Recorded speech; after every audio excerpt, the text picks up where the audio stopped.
The PC Engine as a platform is known for its shoot-'em-ups, a library of classics that no platform before or since has been able to rival.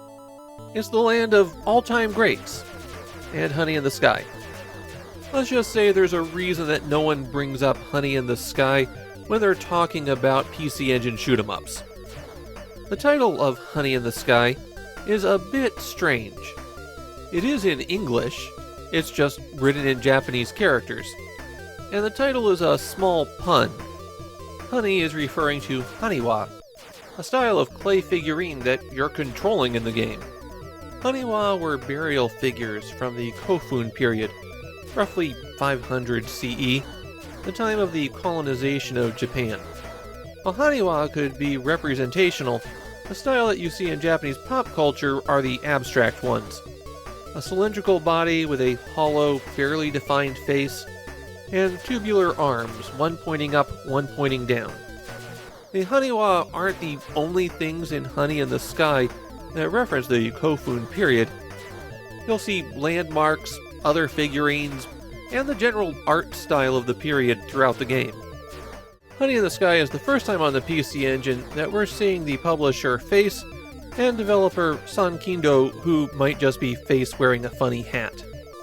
Face is super obscure as a game publisher, and they almost entirely stuck to the PC Engine, releasing 10 games in the HuCard format before retreating to arcade quiz titles.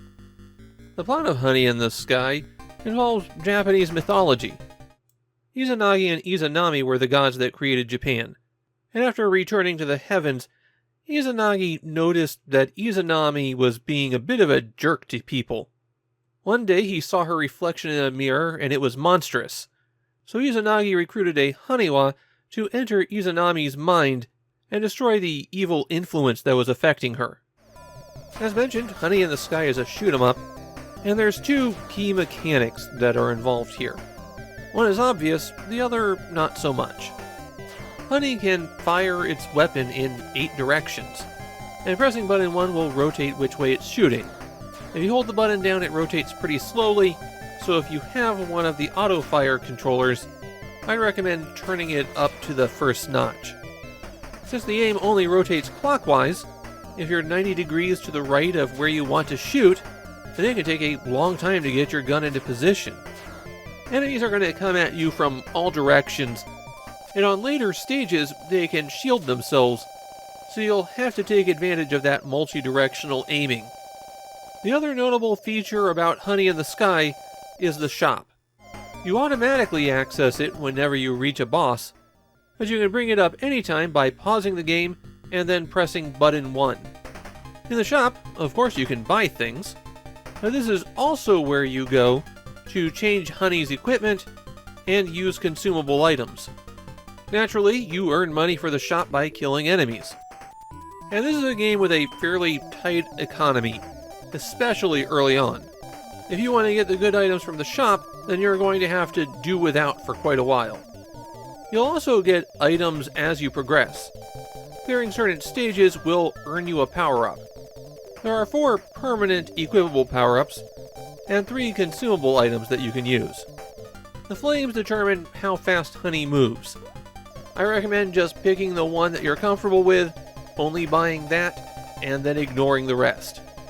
Though I found that even the top speed flame wasn't really that fast. You will need some kind of flame though in order to defeat the first boss. It constantly teleports right on top of your position, so if you can't move fast enough then you're going to die. The next equipable are Honey's swords, or your shot patterns. Only one of these are purchasable, the rest have to be acquired as you play. By default you just have one shot, and then you get the 2 swords which aim in opposite directions. You can buy the forked blade, which will fire a spread shot of 3, and this is really the most effective weapon in the game. Well worth saving up for and buying if you can afford it.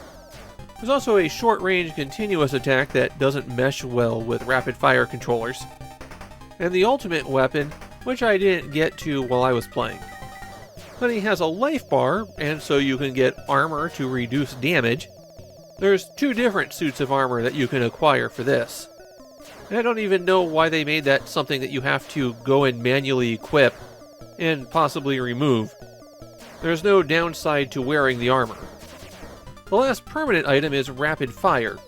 Good if you're using one of the original PC Engine controllers, but kind of slow compared to even the first level of Rapid Fire that you'll find on the later PC Engine controllers.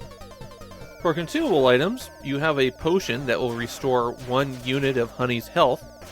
You can purchase and store up to 8 potions, so if you wanted to put all of your money toward having a lot of health, it's an option for you. The bubble turns Honey invisible and invincible for a period of about 10 seconds.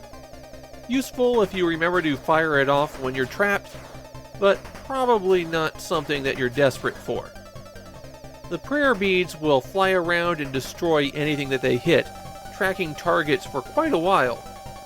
It can chew right through a boss in a matter of seconds, which makes it very useful in that situation. You can store up to 9 bubbles and prayer beads, though in this case you can just buy more at the same time as you use them, so I don't know why they bothered with that. Some of the stages are mazes where you'll occasionally have to choose between left and right. If you choose incorrectly, then there will be a pot that will drag you back to the previous area so you can select again. You only have 1 life in Honey in the Sky, and you get 2 continues that will take you back to the start of that stage, though at least you keep your score so you can buy equipment as you need it. You can enter this cheat code to get 16 continues, but if you're entering cheat codes, then you can also use this one to reach a password screen, and there's around a dozen secret codes that do things like change the graphics of the game, give you a ton of money, or access a level select. If you enter an invalid code, though, you're dropped on the last stage with no power-ups, and probably won't survive more than a couple of seconds.